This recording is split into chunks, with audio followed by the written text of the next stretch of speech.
Трговците револтирани и владата се уште нема добиено официјално известување од Уставниот суд за одлуката за неуставноста на патриотските фискални каси. Хрватската фирма Агрокор, која требаше да гради откупни центри за овошје и зеленчук, ги повикува инвеститорите да не вложуваат во Македонија. Македонската влада дава неколку стотици илјади евра во неповрат поради пропаднатите енергетски тендери. Молчат министрите кои од државната каса добиле 50.000 евра за отплата на кредити или плаќање кирии за станови кои ги закупиле или приватно ги поседуваат во странство. Додека поскапувањата не запираат, просечните семејства осиромашуваат, сиромашните се повеќе тонат. Платите и пензиите се исти, дел од граѓаните не успеваат да ги купат ниту основните прехранбени производи.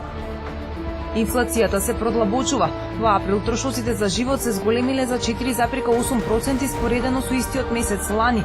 Статистика ги потврди вратоглавите поскапувања. Граѓаните во паника, функционерите комотни. Ценовниот чок до нив не допира. Серијата поскапувања кои ја зафатија Македонија го пореметија домашниот есап за луѓето со ниски плати.